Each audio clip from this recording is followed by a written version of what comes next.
Эти кадры облетели весь мир и вызывали жгучее чувство стыда. Пьяный вдрызг Ельцин во время официального визита в Берлин спотыкается и еле стоит на ногах. Он неожиданно начинает дирижировать немецким оркестром, ну а потом нас ждет гвоздь программы.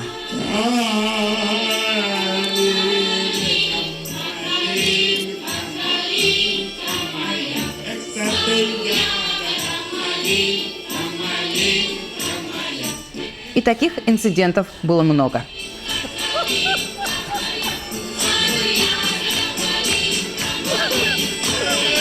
Только за последние полгода у него случилось 2 инфаркта. Все это скрывалось, называлось ишемической болезнью сердца, но факт был в том, что Ельцин пропадал на несколько месяцев, а когда появлялся, вел себя неадекватно.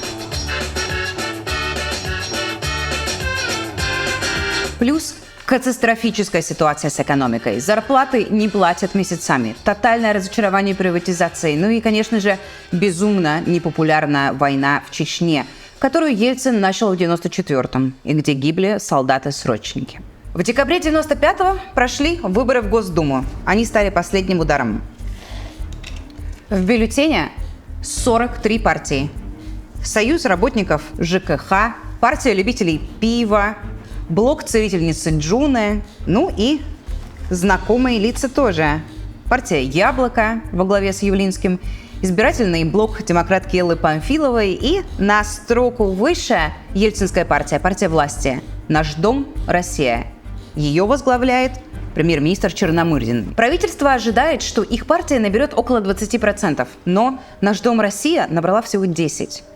Их обогнала партия ЛДПР с Жириновским, и триумфальную победу одержали коммунисты во главе с Зюгановым – 22 с лишним %. По итогам выборов в отставку отправили Чубайса. Помните мем «Во всем виноват Чубайс»? Вот он как раз родился после этих выборов. Во всем виноват Чубайс. Что? Если бы не Чубайс этот, все у нас было бы хорошо. А вот как выглядел политический расклад в феврале 96-го, всего за 4 месяца до выборов. Посмотрите сами и сравните. Вот Зюганов, он блистает на Всемирном экономическом форуме в Давосе. В Соединенных Штатах Америки приватизация шла почти 100 лет. У нас решили догнать и провести ее за 2 года. Он подготовленный, презентабельный, рассказывает мировым элитам про новое лицо коммунизма, уверяет, что ничего отнимать и делить не собирается. Крупнейшие мировые газеты пишут: успокаивающий тон российского коммуниста. Красная звезда Давоса, это так называют Зюганова. Я не могу называть все, что там происходит, простым и хорошим словом приватизации. В ряде мест это просто напоминает откровенный грабеж и разрушение производственной базы. А вот буквально через несколько дней Ельцин. На собрании общественности в Екатеринбургском дворце молодежи он объявляет, что будет участвовать в выборах. Я решил баллотироваться на пост президента России и объявляю об этом здесь, в дорогом для меня зале, в родном городе, вам, моим землякам, всем гражданам России, для сведения всего мира. Он еле говорит, хрипит и читает по бумажке. Ельцин был неизбираем. Не в смысле, что нужно было чудо или тяжелая работа, чтобы это изменить. Он просто был неизбираем и точка. Это было сделать невозможно. Но очень хотелось. И в этот конкретный момент избирательную систему России очень молодые демократические институты просто ломают об колено. Сегодня многие участники событий оправдываются, что у них не было выбора.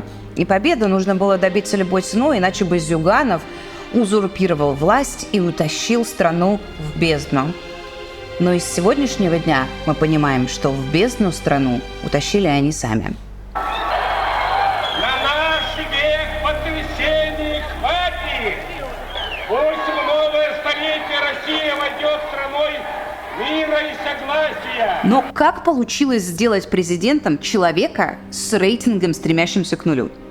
За деньги. Просто банально количество влитых в избирательную кампанию Ельцина денег перевесило все, что могло этому помешать. Где эти деньги взяли? Кто, как и сколько за это платил? Давайте разбираться.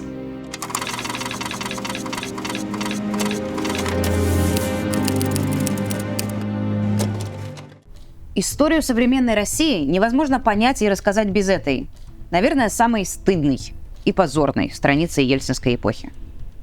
Преступление беспрецедентного масштаба, которое сделало каждого россиянина беднее и бесправнее.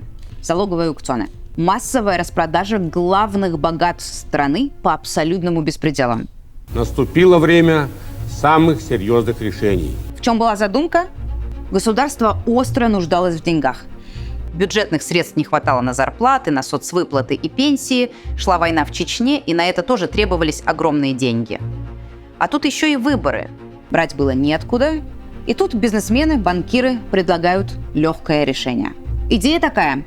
У государства есть суперценные активы. Нефтяные компании, горно-металлургические. Просто продать их по закону нельзя. Но вот есть какая лазейка. Можно сказать, что не продаешь, а временно закладываешь в обмен на деньги. Ну вот как вы можете заложить квартиру. Банк вам даст суду, а если вы не вернете ее в срок, квартиру заберут. Если вернете, то все нормально, квартира остается вашей. Далее проводится конкурс за право одолжить эти деньги. Один участник аукциона предлагает 100 рублей, второй участник предлагает 150, третий 200. Вы, естественно, выбирайте самый выгодный для себя вариант. То есть победителем становится тот, кто предложит максимальный размер кредита. Теоретически звучит нормально, но к реальности отношения не имеет. На самом деле закладываемые компании были заранее выбраны самими участниками аукционов и распределены между собой. Что захотим, то и запишем. Да и самого аукциона тоже по факту не было. Никто не предлагал разные суммы и не соревновался. Ну и самое важное, правительство изначально не собиралось возвращать эти кредиты. Этого просто не было задумано. Аукционы были фикцией. Это называется притворная сделка. Единственная цель которой – замаскировать то, что происходило на самом деле. Кулуарную приватизацию самых ценных предприятий страны. Здесь смотрите, какой еще важный нюанс. В схеме залоговых аукционов есть тайный крючок. Сами аукционы пройдут в ноябре-декабре 95-го, и тогда же сразу правительство получит деньги. Но это же как бы кредит. И только к осени 96-го, если кредит не вернут, победители смогут стать настоящими полноправными собственниками. А до этого гарантий никаких. Такой отложенный эффект получается. А что произойдет между осенью 95-го и осенью 96-го? Правильно. Выборы президента. Июнь.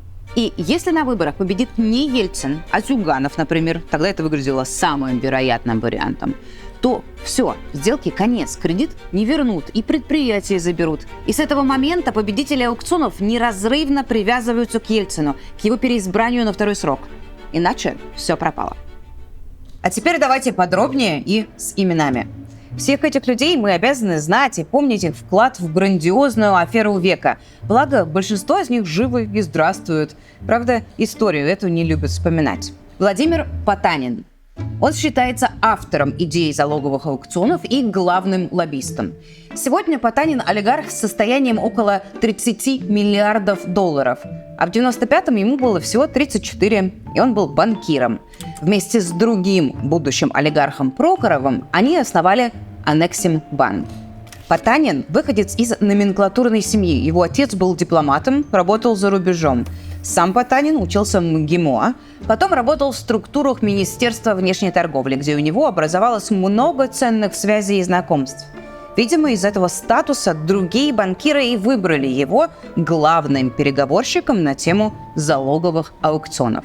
Таким фронтменом. Ему удалось быстро продать идею залоговых аукционов вице-премьеру Чубайсу и другим членам правительства. Со стороны госимущества отвечать за проведение залоговых аукционов, их исполнение и результат был назначен молодой чиновник Альфред Кох, выходец из мэрии Санкт-Петербурга. Почему нет? Почему нет? Новость о том, что Ельцин подписал указ о проведении залоговых аукционов, застала Потанина на Лазурном берегу. Он срочно вылетел в Москву и пригласил к себе в офис всех банкиров, которые хотели участвовать в них. И велел им: выбирайте предприятия, какие вам нравятся. договаривайтесь и вписывайте их в список на приватизацию. То есть за несколько месяцев до самих аукционов они уже все тихонечко распределили. Тебе и это, мне то и так далее. Вот как описывает эти встречи один из участников, банкир Александр Смоленский. Это добавляет красок. Я также мог выбрать любой завод залогового аукциона. Там 30 тысяч предприятий. Я говорю, там несколько томов. Там я сидел несколько часов на Маше Порываева в их офисе. Потому что Потанин был от правительства назначен как бы ответственным среди олигархата. Потанин выбрал себе Норильский никель. Горно-металлургическое предприятие, которое в сталинское время строили зэки. По разным оценкам, оно обеспечивало до 2% ВВП страны. Организатором залогового аукциона по Норникелю был назначен Аннексимбанк Потанина. Он принимал заявки, собирал залоги и проверял документы потенциальных кредиторов. В результате к аукциону были допущены 3 компании Потанина. 2 из них предложили минимально допустимую стоимость – $170 миллионов, а одно – Аннексимбанк – на $100 тысяч больше, на 0,06%. Получается, Потанин сначала пролоббировал эту схему, потом его банк провел аукцион и сам на этом аукционе победил, заплатив копейки. В аукционе пробовал принять участие еще один банк. Он предложил заплатить за Норникель в 2 раза больше. Но госимущество, Альфред Кох, не допустили их. Нашлись ошибки в документации. Идем дальше. ЮКОС. На аукционе в декабре 95-го государство заложило 45% ЮКОСа. Стартовая цена – $150 миллионов. История один в один, как с Норникелем. На аукционе конкурируют 2 заявки, поданные одним человеком – Михаилом Ходорковским. Организатор конкурса – его же банк Минотеп. Других желающих к аукциону не допустили. А как хорошо. Михаилу Ходорковскому на тот момент было 32 года. За его спиной был уже солидный банковский опыт, правительственная должность ранга заместителя министра, ну а в основе всего этого впечатляющая карьера комсомольца. Еще в студенческие годы он стал заместителем секретаря комитета ВЛКСМ в своем институте. Потом, в разгар перестройки, когда, по идее, необходимость присягать коммунистической партии уже отпала, Ходорковский продолжал строить партийную карьеру. Был заместителем секретаря Фрунзенского района комитета ВЛКСМ. Вот как раз в рамках этой комсомольской деятельности они организовали районный научно-технический центр творчества молодежи. Это был полуподвал, где в отчаянно веселую пору середины 80-х годов группа энтузиастов из Менделеевского института организовала сначала молодежное кафе с дискотекой, а затем Центр научно-технического творчества молодежи. Звучит, как будто это какой-то дом культуры, где поют, танцуют и рисуют, но это такой позднесоветский канцелярит.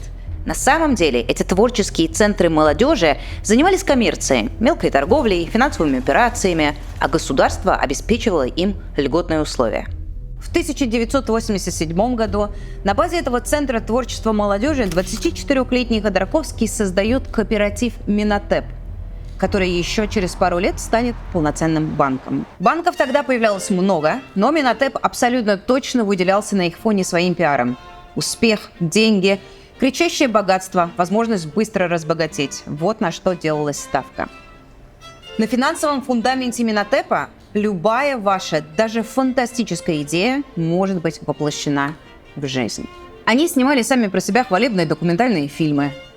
Но основным капиталом банка стали стратегии мозгового центра и высокий профессионализм сотрудников. Вот этапы восхождения Минотепа к успеху. Покупали обложки крупных изданий. Вот в журнале «Столица» Ходорковский из кулечка денег достает деньги. Или позирует на фоне огромного камина в изразцах, стоя на шкуре тигра. Можно ли придумать более идеальный символ 90-х? Кроме Норникеля и ЮКОСа, на залоговых аукционах приватизировали и 51% сибирской дальневосточной нефтяной компании «Седанка».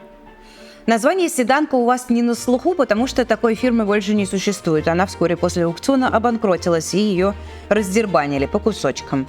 «Седанка» тоже досталась Потанину и Прохорову. Поучаствовать хотел и Альфа-банк Фридмана, но Потанин предложил им сделку, что если они откажутся от заявки, то он после выигрыша поделится с ними акциями. Удобно. Конечно, объединение усилий – это очень полезная вещь. Ну и самый главный лот, уже прекрасно знакомый нам.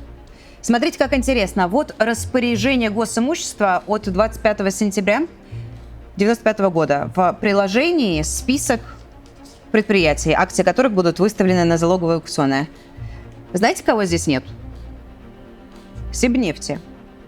Как мы и обсуждали в прошлой серии, Сибнефть вообще не собирались закладывать. Она должна была остаться государственной. Но Березовский продавил, чтобы ее добавили в последнюю минуту. Из показаний в лондонском суде мы узнаем, что Березовский ездил по ночам в офис чиновника Альфреда Коха, где они готовили вместе какие-то документы, назначали день аукциона, обговаривали доли и условия. Параллельно Березовский и Абрамович договорились с Ходорковским, чтобы его Минотеп подал фальшивую конкурирующую заявку, но с заведомо проигрышной ценой. То есть аукцион был полностью инсценированным? Было невозможно, что на нем победит кто-то, кроме вас? Это спрашивают на суде у Березовского. Да, все абсолютно так, отвечает он. Под самый Новый год, 28 декабря 1995 года, акции Сибнефти обменяли на 100 миллионов 300 тысяч долларов. На символические 300 тысяч дороже стартовой цены. Через год государство, естественно, ни с кем не расплатилось. Эти доли и другие были постепенно проданы победителям залоговых аукционов, что сделало их самыми богатыми людьми страны и мира. Всего на 12 аукционах государство выручило 800 или 900 миллионов долларов. Кажется, мало? Потому что это мало. Десятки месторождений нефтеперерабатывающих компаний, крупнейшее в мире производство никеля и палладия, горнодобывающие компании, пароходство. Все эти уникальные предприятия, которые десятилетиями строили всей страной, отдали по цене плюс-минус сравнимой с тем, за сколько сегодня Путин покупает себе одну яхту. И его дворец в Геленджике обошелся дороже, чем все, что выручено на аукционах. Просто, обмануть народ, оскорбить даже народ, я бы так назвал. И если вам кажется, что эту схему невозможно сделать еще более преступной, наши дельцы из 90-х рассмеются вам в лицо. Деньги, которые банки-победители выдали в залог государству, были на самом деле государственными. Банки, которые участвовали в аукционе, тогда носили специальный статус – уполномоченных. То есть в них на депозитных счетах хранились бюджетные средства. Министерство финансов, таможни, налоговые и самих предприятий, которые закладывали.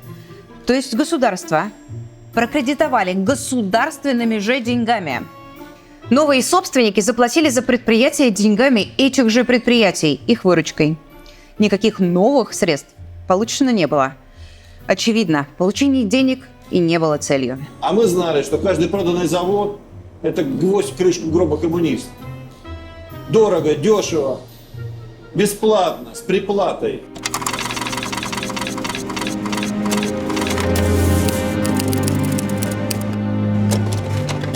Они слились все пятеро в творческой гармонии и написали книгу о приватизации в России.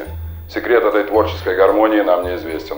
Зато известны технические подробности материального вознаграждения за этот интеллектуальный подвиг. У истории залоговых аукционов есть еще один важный постскриптум, без которого картина будет неполной. Приватизация по-российски. Под редакцией Анатолия Чубайс. Не смотрите на невзрачный вид этой книжки, она достаточно известна и скандальна. В 1997 году выяснилось, что 5 авторов этой книги, в том числе организаторы залоговых аукционов Кох и Чубайс, получили за ее написание 450 тысяч долларов, по 90 тысяч на человека. Заплатило им издание, принадлежащее Владимиру Потанину, главному бенефициару залоговых аукционов. Это были безумные деньги по любым меркам, особенно учитывая, что это не книга даже, это сборник узкопрофилированных экономических статей.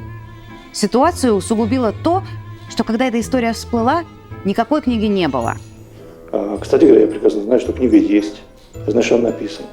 Я знаю, что кое-кому придется оказаться в совсем дурацком положении, когда эта книга будет издана. В попытках оправдаться Чубайс тряс тоненькой пачкой бумаги и рассказывал, что это фундаментальная монография, которая ответит на важнейшие вопросы развития частной собственности в России. Я могу показать вам толщину пачки, написанного Чубайсом. Что это якобы стоит своих денег. Это Итоги приватизации, прорыв в другое экономическое измерение. Никто из вас до сих пор в такие экономические измерения не прорывался.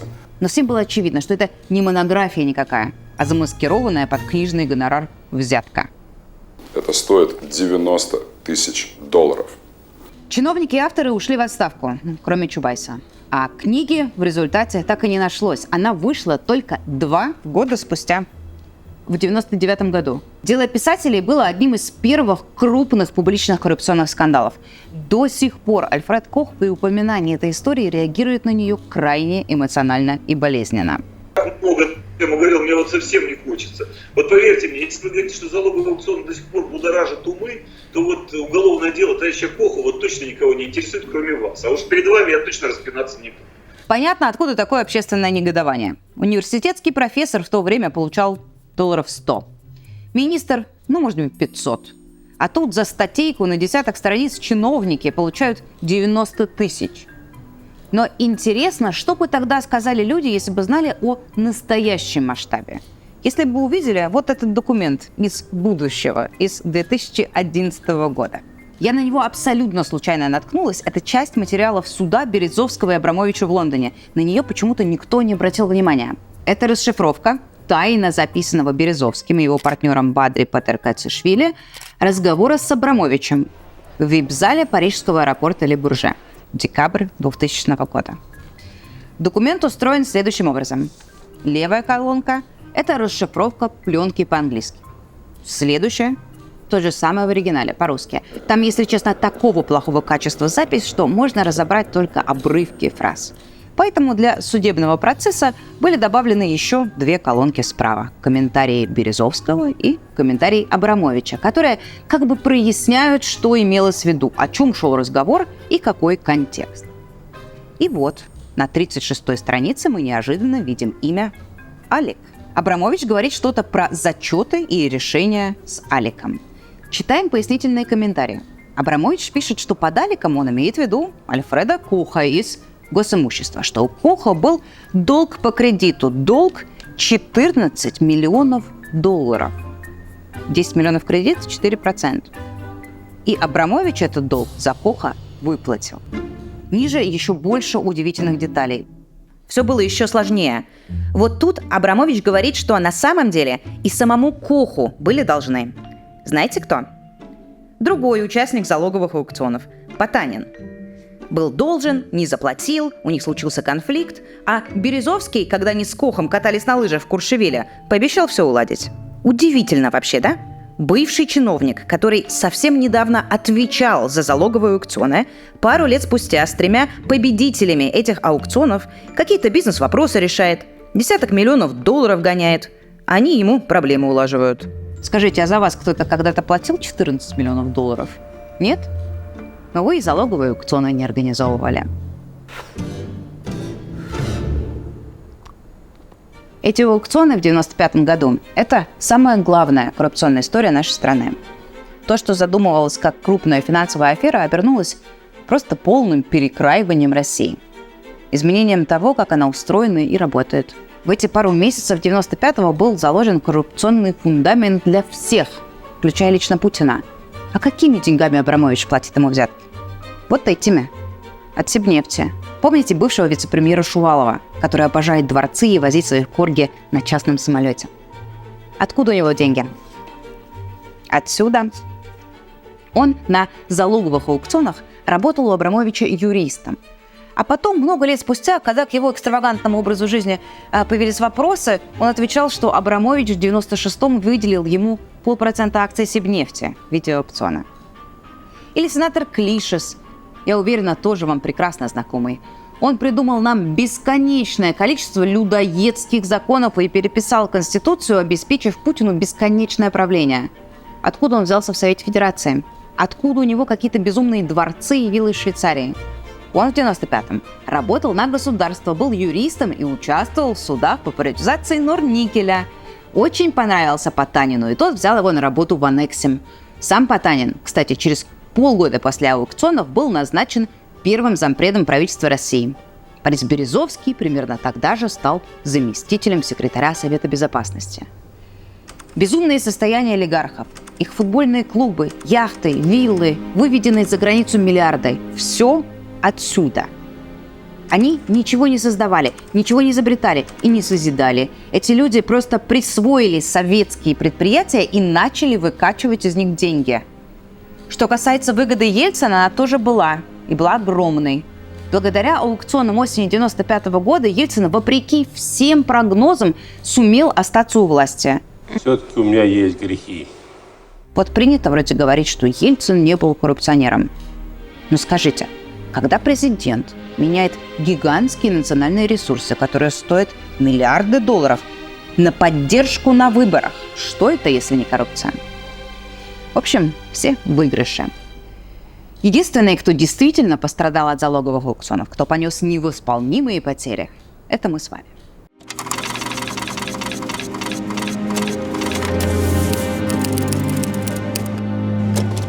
Компанию Ельцина финансировали в черную, незаконно, коробками, набитыми долларами, неучтенными и поставляемыми в неограниченных количествах. Покупали все. Журналистов, телепередачи, газеты, певцов, актеров, других кандидатов. Деньги собирал Чубайс. Сколько каждый должен был внести? Оставим это истории. Нет, Анатолий Борисович, не оставим. Давайте восстанавливать события. Первый вопрос. При чем здесь вообще Чубайс? Его же только что уволили. Все так. Но в феврале 96-го он все равно, как частное лицо, поехал в Давос на тот самый форум, где в лучах славы купался Зюганов. Там же были и российские олигархи, наблюдавшие воочию свой кошмар наяву. Настанет июнь, выберут Зюганова, и ничего от их планов и богатств не останется. Ни банков, ни Сибнефти, ни Норникеля, ни ЮКОСа. Все заберут обратно. В кулуарах форума Березовский встречается со своим злейшим врагом и конкурентом Владимиром Гусинским. Ему принадлежит банк «Мост» и новый популярный в свое время канал НТВ. И они решают забыть все обиды и вместе сделать все, чтобы избирать Ельцина. Там же к ним присоединяется Ходорковский и другие бизнесмены. Не отходя никуда далее, прямо на Давосском форуме находят и главу только что придуманного избирательного штаба. Пару недель как безработного Чубайса. Я встретился с Чубайсом и предложил ему подумать над идеей создания мощной предвыборной группы в поддержку президента Ельцина. Прежде всего, объединив тех богатых людей, которые были порождением его собственных идей. Приватизация.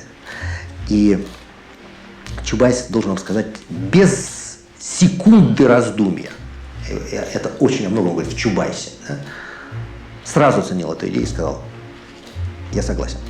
В 2020 году мы неожиданно узнали чуть больше подробностей про то, что именно помогло Чубайсу согласиться на эту идею. Мы пришли к Чубайсу. Говорим: Анатолий Борисович, ну вот такая история. Он говорит: это вам надо, мне это не надо, мне все хорошо. Я говорю: что значит? Он говорит: вам надо платить. Я говорю: ну окей. Сколько? Он сказал, сколько, я не помню сейчас уже. Я помнил, но сейчас забыл, то ли 2, то ли 3 миллиона долларов. Мы говорим: окей. Ходорковский уточняет потом в Фейсбуке, что они скинулись, чтобы заплатить лично Чубайсу за то, чтобы тот пошел к Ельцину и уговорил его верить в избирательную кампанию им. Сделали они это по рекомендации Юмашева. Вот, и мы, значит, под руководством Анатолия Борисовича уже идем к Борису Николаевичу. На этой встрече Ельцину была рассказана суровая правда о том, что дела его плохи, и выборы можно выиграть только если кампанию доверить им, банкирам, Чубайсу и собранной ими некой аналитической группе, команде менеджеров, социологов, политтехнологов и журналистов. Но проблема в том, что у Ельцина уже есть предвыборный штаб, и возглавляют его совершенно другие люди. Его самые близкие друзья и собутыльники – вице-премьер Сосковец, Коржаков и глава ФСБ Барсуков. Противопоставить себя самым приближенным ельцинским людям невозможно. Большинство этих банкиров Ельцин видел в первый раз в жизни. Чтобы завладеть всей полнотой власти, их теневому штабу нужен козырь. Что-то, что заставит Ельцина слушать их беспрекословно. И этим козырем становится дочь Ельцина – Татьяна Дьяченко. Я, честно сказать, не помню точно день, как я с ней познакомился, но познакомился я опять благодаря Юмашеву, Валентину. По-моему, это происходило в офисе Лаговаза. Он однажды пришел с ней на обед.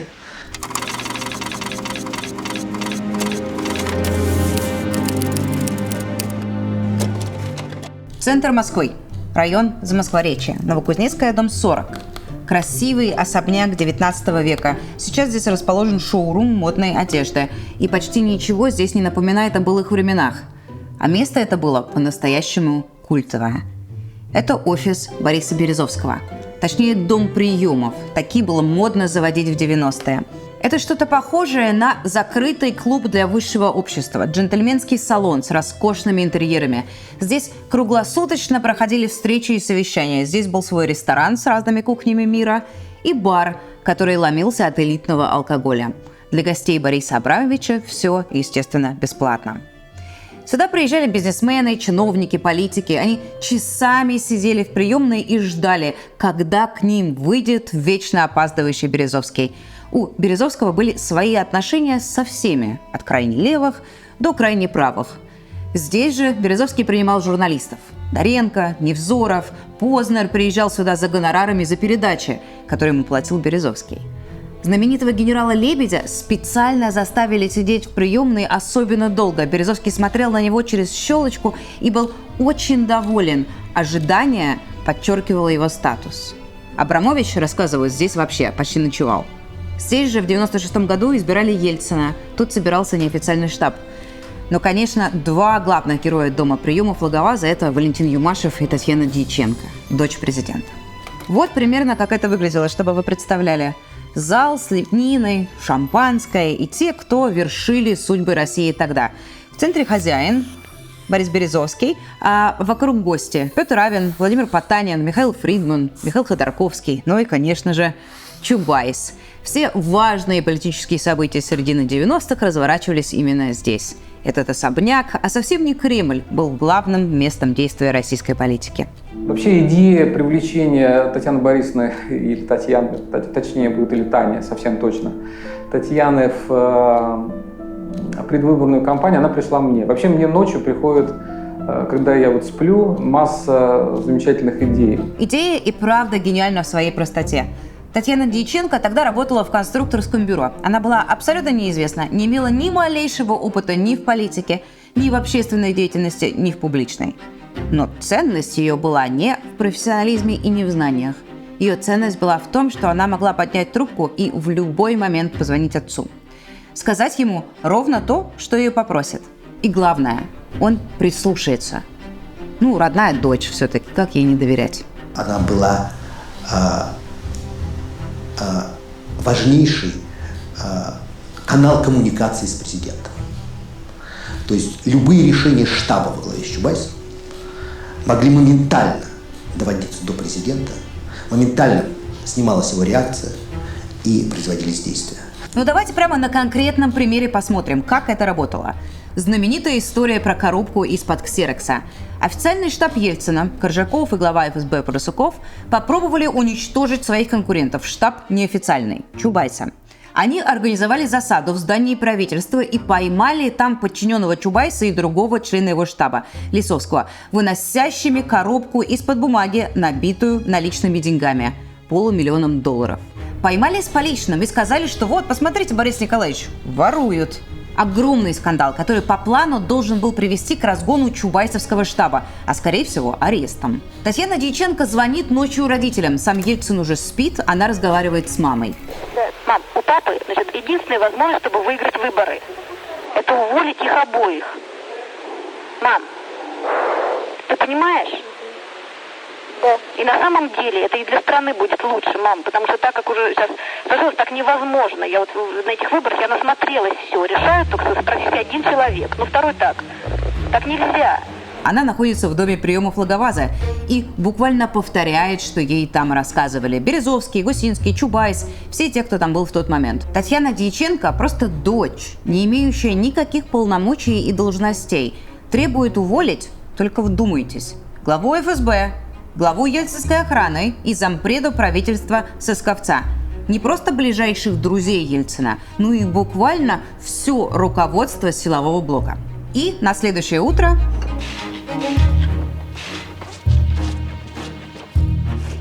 Освобождается первый зампредседателя правительства Сосковец, начальник ФСБ Барсуков, начальник службы безопасности президента Коржаков.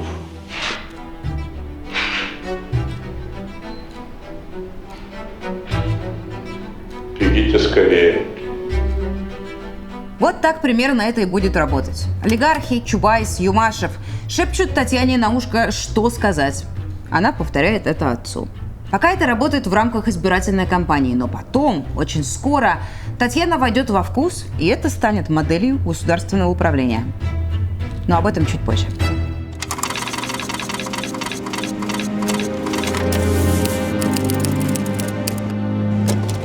Но вернемся к деньгам. Вопрос, который Чубайс хочет оставить в истории. Так как документы о черной кассе ельцинских выборов так и не стали достоянием общественности, их в Ельцин-центре не покажут, хотя они и существуют, нам придется собирать информацию по кусочкам, по показаниям свидетелей. Глава столичного банка Смоленский в своем единственном, судя по всему, интервью рассказывает, что были выбраны 10 компаний, и они скинулись по 50 миллионов долларов. То есть 10 человек скинулись по 50 миллионов долларов? По идее, да. Что по идее? Это много разве? Другой банкир, владелец Инкомбанка Виноградов, он давно разорился и умер, в интервью рассказывал, что он дал на компанию минимум 10 миллионов долларов. Сейчас Ходорковский говорит, что он не давал денег, но его младший партнер Невзлин помнит по-другому. Ну, я думаю, что мы говорим сейчас с вами о десятках миллионов долларов с каждого, но доллары были чуть-чуть другие, и цены были чуть-чуть другие, да? То есть о десятках миллионов долларов в тех ценах. Я помню некоторые счета. Самые большие цены, как вы понимаете, это цены на пиар-компанию, на мероприятия, которые и на средства массовой информации, на специальные, на телевидение. Вот. Но это не гигантские деньги. Не гигантские? Нет. Я не думаю, что в целом вне бюджета или дополнительно к бюджету избирательной кампании на стороне победителя она стоила больше, чем от полумиллиарда до миллиарда долларов, я не думаю. В материалах дела лондонского суда Березовского и Абрамовича мы обнаруживаем, что в 1996 году Абрамович перевел Березовскому 80 с лишним миллионов долларов, в то время как базовая их договоренность подразумевала 30 миллионов в год.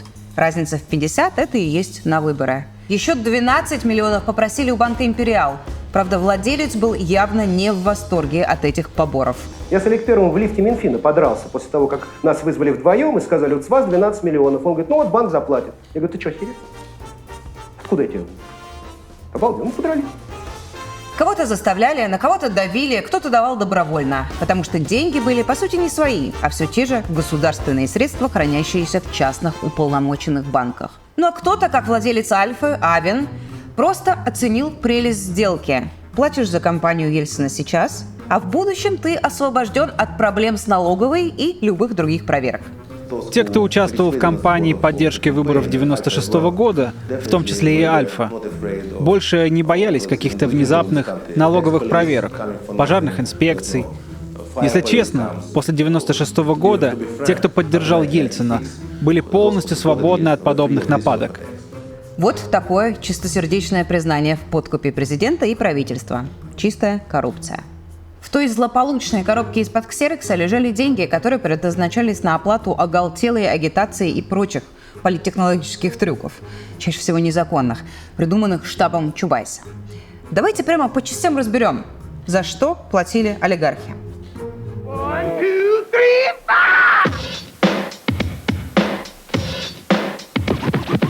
Первое. Эстрада.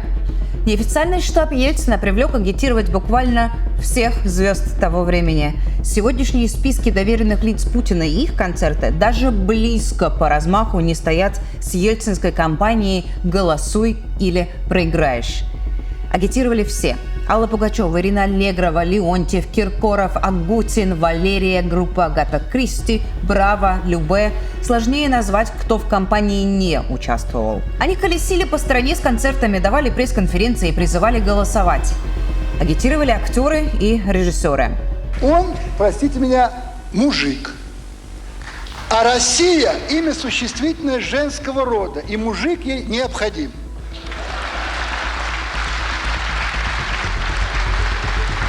Популярные телеведущие Якубович и Николаев на специальном агит-самолете, на крыле которого было написано «Ельцин – наш президент», пролетели из Москвы в Новокузнецк. Особый упор на этих выборах делался на молодежь, тех, кто не интересуется политикой и обычно на выборы не ходят. Суперпопулярная группа «Мальчишник» записывает хит «Голосуй или проиграешь». Они читают рэп на фоне граффити с лицом Ельцина. Настало время решить судьбу великой страны. Это должен сделать каждый, это должен сделать ты. Подумай о том, что для себя ты выбираешь. Голосуй! Или ты проиграешь! Голосуй! Или ты проиграешь! Голосуй!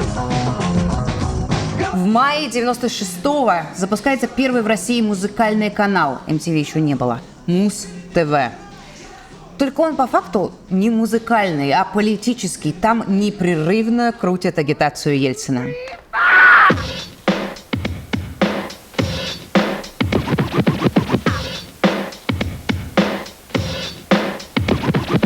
Я люблю ваш канал. И это был действительно пиар-прорыв. За молодежь тогда боролись все. Ну просто сравните сами как. Вот что сумел Зюганов. Его поддержала группа «Ласковый май», пик популярности которой прошел лет 10 назад. А вот как агитировал молодежь Явлинский. Выбираем-то кого? Как кого? Явлинского? Честного, не шумного, самого разумного! Нас уверяют с телеэкранов. Битва гигантов, битва титанов. А по-моему лучше живые люди. И пусть президентом Явлинский будет. Дальше. Второе и самое важное. Телевизор. Два олигарха из неофициального штаба Ельцина контролируют ОРТ, это Березовский, и НТВ, это Гусинский. Третий крупный канал РТР и так государственный. Все, этой триады достаточно, чтобы выиграть любые выборы, ведь телевизор – главный источник информации. И там непрерывно говорят только о Ельцине. Делегаты однозначно высказались в поддержку кандидатуры Бориса Ельцина на предстоящих выборах. Сегодня президент Ельцин выразил соболезнования родственникам жертв вчерашней железнодорожной катастрофы в Кемеровской области. К часу дня участники акции прибыли к зданию столичной мэрии и оттуда начали шествие на Красную площадь. У собора Василия Блаженного состоялся митинг, на котором волжане передали первому вице-премьеру Олегу Сосковцу ларец с наказами для Бориса Ельцина. По телевизору бесконечно крутили тоскливую рекламу со слоганом «Верю, надеюсь, люблю». Мы будем определять судьбу нашей России. Мы, безусловно, обязательно победим. Потому что мы верим, любим, надеемся. И спецпроекты, как предвыборное поле чудес с куклами-кандидатами за 2 дня до голосования. В финале Ельцин и Зюганов. Они угадывают слово «Россия». Побеждает Ельцин, и в суперфинале вопрос: кто победит послезавтра на выборах президента? Вы можете открыть несколько букв, я могу вам дать такое право. Вы можете взять минуту на размышление или назвать слово сразу. Как вы хотите, Борис Николаевич? Я мог бы сказать «я», но пусть это послезавтра скажут все россияне. Я россиянам доверяю. Блестящий ответ. Браво! Вот наглядно именно то, в чем была суть сделки с Березовским. За такие вот выпуски ему и позволили прикарманить полстраны. А телевидение, перешедшее через эту пропагандистскую грань, совсем скоро превратилось в то, чем является сегодня. Фальшивым предвыборным роликом длиной 23 года. Только уже не Ельцина, а Путина. Голосуйте, или я проиграю. Третье, на что шли деньги. Абсолютно безумный черный пиар Зюганова. Из Зюганова лепили просто воплощение дьявола на земле. Не неплохого политика, не слабого управленца, а прямо сатану, который находится в шаге от того, чтобы уничтожить всю страну. Вот знаменитая газета «Не дай бог», которую тайно издавали в штабе Ельцина и распространяли тиражом в 10 миллионов экземпляров. Печатали за границей, привозили и просто раскладывали в почтовые ящики. Вся она посвящена тому, что если к власти придет Зюганов, наступит неминуемый апокалипсис. Такая прабабушка сегодняшних фейк-ньюс. Смотрите, вот такие плакаты были в каждом номере. Зюганов держит над городом кусок вареной колбасы и говорит «служи». Смотрим соседнюю страницу. Зюг Хайль. Огромный заголовок. В статье утверждается, что Зюганов ничем не отличается от Адольфа Гитлера. Следующая статья. Комсомольцы хотят по-большому. Кроме газет делали такие плакаты. «Купи еды в последний раз» с портретом Зюганова. Их клеили у магазинов. Или такие листовки. «Забыли? Зюганов напомнит». И ниже написано: по оценкам экономистов, кандидат КПРФ может реализовать партийные цели, лишь развязав террор. Ну или вот еще похожий. Только тут талоны на еду. Если у вас в холодильнике не стало продуктов, по всем каналам телевизора идет одна и та же программа, и вы больше не можете ездить за границу, то это значит, наступило светлое завтра. Из предвыборного штаба Ельцина было оплачено даже издание книги расследования «Рассекреченный Ленин» про ужасы коммунизма и то, что Ленин был психопатом. И четвертый ингредиент победы – подкуп конкурентов. В избирательном бюллетене на этих президентских выборах было людно. 10 кандидатов. Ельцин, Зюганов, Жириновский, Лебедь, Явлинский, Горбачев. Александр Лебедь был самым интересным. Ему 46 лет. Он генерал. За плечами впечатляющая карьера военного. Служба в Афганистане, командование российской армией в Приднестровье. Он очень фактурный, и его ни с кем не перепутать. Он постоянно в форме, с медалями или в камуфляже. Высокий, статный, у него очень низкий голос. Он говорит медленно, но ярко. Лебедь совершенно не похож на других политиков, и в этом, собственно, и есть его преимущество. Он, понятное дело, не за Зюганова, но при этом и не за Ельцина. Лебедь как будто над схваткой. Он третья сила. Жесткая рука, которая может навести порядок в стране, в первую очередь прекратить войну в Чечне. Я знаю войну. От нее нельзя уйти, спрятаться, отсидеться.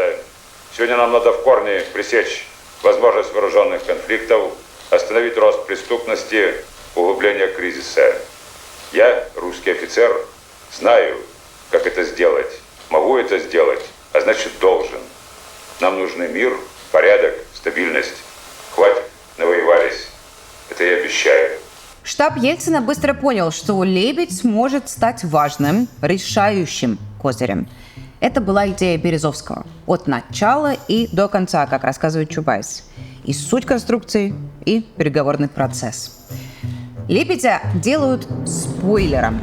Он оттягивает голоса у Зюганова, чтобы потом, если понадобится, передать их Ельцину. В обмен Лебедю оплачивают кампанию и обещают должность в правительстве.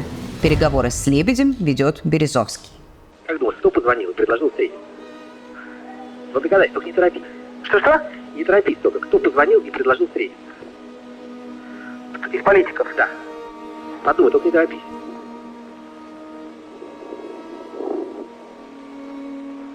А на какую тему, смотря? Ну как, ну нет, ну просто вот в этой ситуации мне позвонил, предложил встретиться.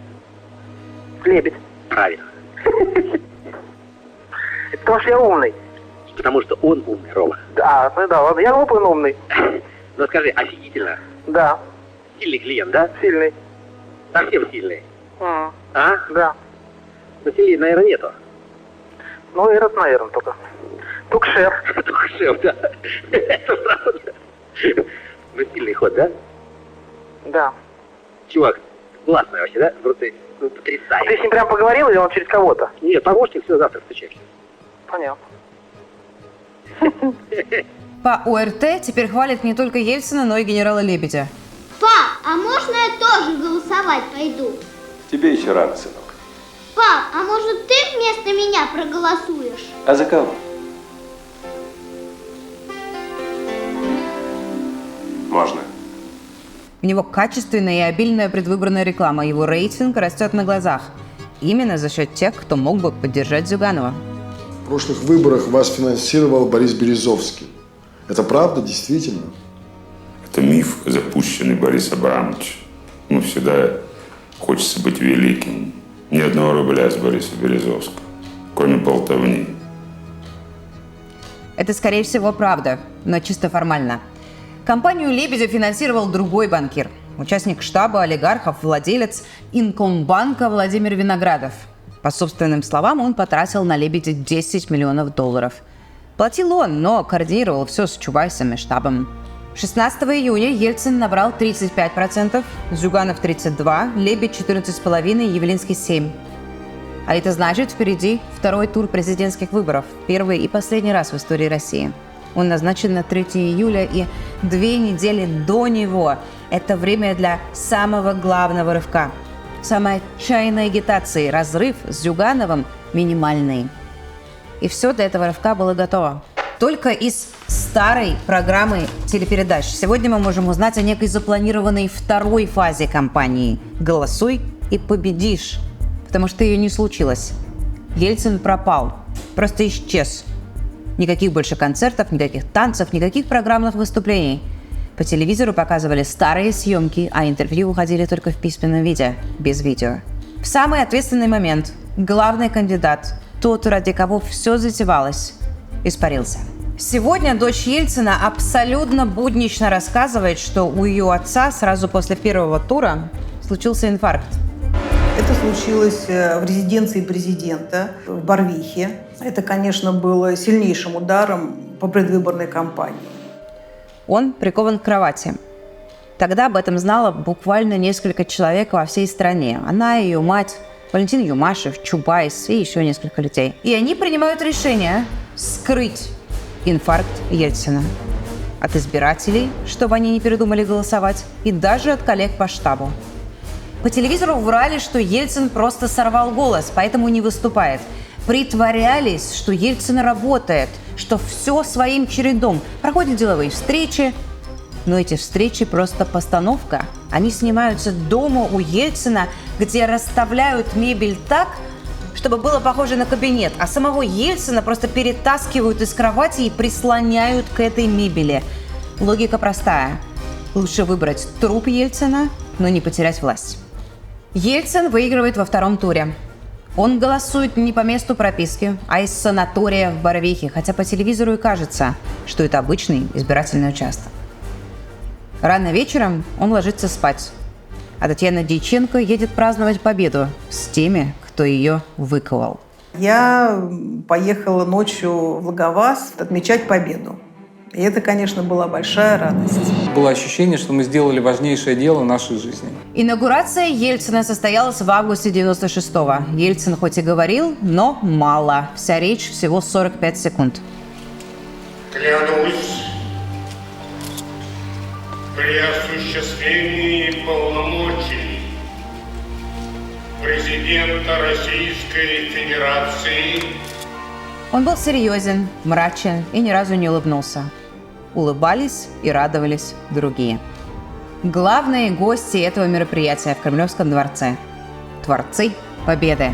Они не могут сдерживать эмоции, они сияют, хохочут и шутят, у них все получилось. Они остаются при своих деньгах и понимают, что теперь не президент, а они будут править Россией. Каждый раз хочется спросить, ну, ребята, если вы знаете о каких-то, значит, неправильных методах, ну тогда хоть скажите, в чем они состояли. Я их не знаю, объясните мне. $1 миллиард от олигархов, потраченные на незаконную агитацию. Вот неправильные методы, незаконные. Кулуарные договоренности, лояльность телевизора в обмен на Сибнефть – это неправильные методы. недееспособный, глубоко больной и пьющий человек, которого вы выдали за спасителя России. Ну неужели непонятно, что с этим не так? Зюбхайль, Анатолий Борисович, купи еды в последний раз. Вот что не так. Вы промыли избирателям мозги, обманули. Речи о выборе между возвратом в Советский Союз и светлым демократическим будущим с Ельциным не было. Чубайс, Татьяна Дьяченко, Юмашев, олигархи придумали этот выбор, создали ложную альтернативу. Зюганов не собирался восстанавливать СССР. Это было просто невозможно. А демократического будущего с Ельциным не настало. Настала власть олигархов, чекистов, а потом и Путина. Вы вывернули все наизнанку. Наручники, которыми вы пугали в роликах «Голосуй или проиграешь», они прямо сейчас захлопываются на запястьях тех, кто вам тогда поверил. Прошло достаточно лет, чтобы сказать, Ельцин не выиграл эти выборы честно. Выборы 96-го года были украдены. Не тупыми фальсификациями и вбросами, как сейчас. Хотя кто знает, тогда не было ни камер, ни телефонов, ни интернета. Но какая разница как? Так или иначе, выборы были украдены теми, кто держал в руках знамена демократии. И предельно коротким оказалось расстояние между выборами, где приличные люди смуклевали чуть-чуть ради хорошего дела, до выборов, где сажают и убивают политических оппонентов.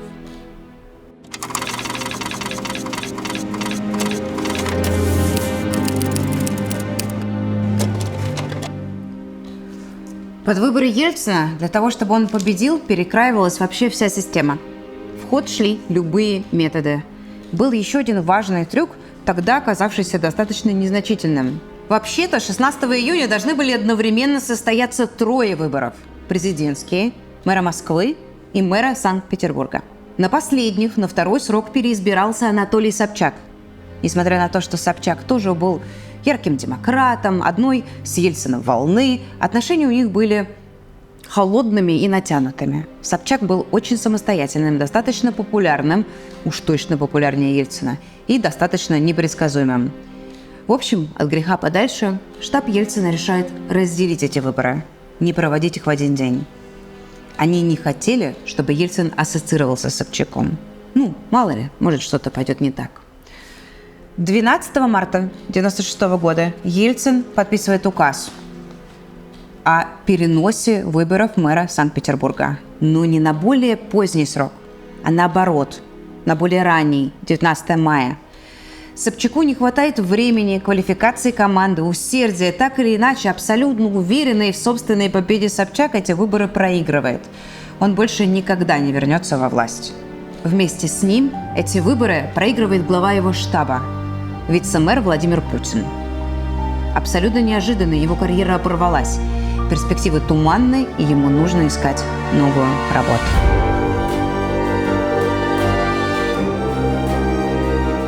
Против него работали экстрасенсы. Очень мощный заслон. Путин блестящий чиновник, блестящий кандидат. Я подписал указ о возложении обязанностей президента России на председателя правительства Владимира Владимировича Путина.